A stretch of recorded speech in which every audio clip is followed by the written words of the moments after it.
She shoots me a dirty look, displeased with my disrespectful tone. She just had her regular Botox treatment and her face looks frozen in place. Nothing moves, wrinkles, or reveals any kind of emotion whatsoever. Then again, that's how my mother is, with or without Botox treatments. To show feeling is to show weakness, something my father and mother despise, along with failure, underachievement, and embarrassment to the family name. Something I frequently cause. But doesn't it seem just a little bit silly? I say, knowing I'm treading on thin ice. My father hates when we question the rules, but sometimes I can't keep my mouth shut because I keep it shut too often. To not be able to slouch just a little since we're the only ones here?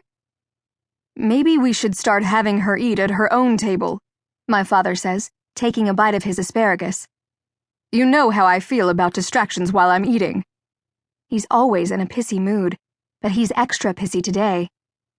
He had to join my mother at a mandatory meeting at my school with the principal because I got caught ditching yesterday.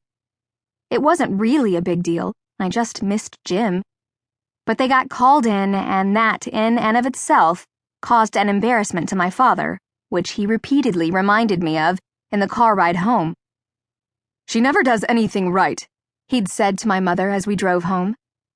I'm so sick and tired of the drama. Either she needs to straighten up or she needs to go.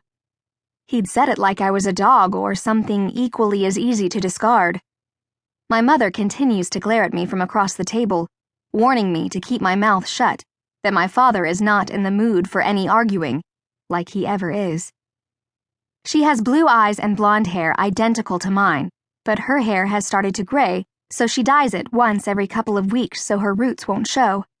She gets manicures, won't wear anything else besides name-brand designers, and has a shoe closet that's as big as a lot of people's houses. She likes her expensive wine and, of course, her medication. I hope to God I don't grow up to be her.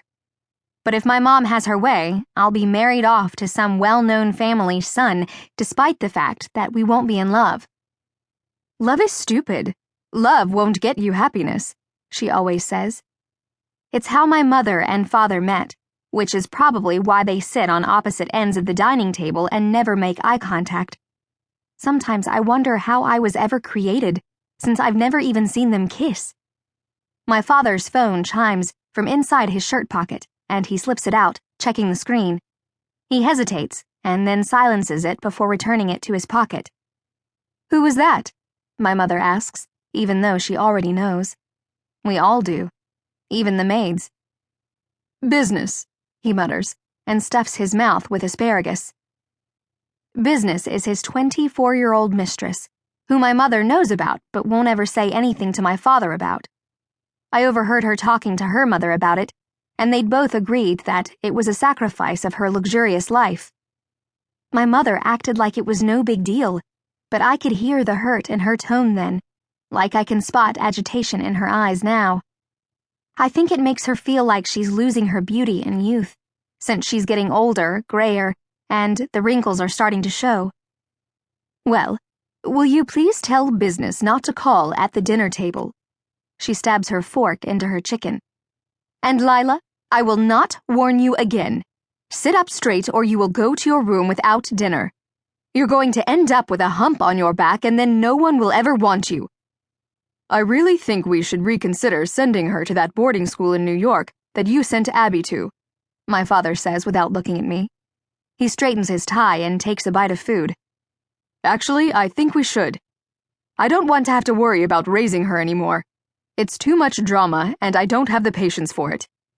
Now, Douglas, I don't think we need to send her that far away, my mother says, letting the mistress call go like it's as easy as popping one of the pills she takes every morning. It's almost the same conversation they have every single night. My dad says, "Hey, let's send her away," to which my mother replies, "Now, Douglas." She's been getting into too much trouble, my father grimaces, cutting his chicken. Skipping school to go shopping and hanging out with people who aren't up to our standards. She has average grades at best, and 0 accomplishments besides looking pretty. I ran into Fort Allman the other day, and his son just got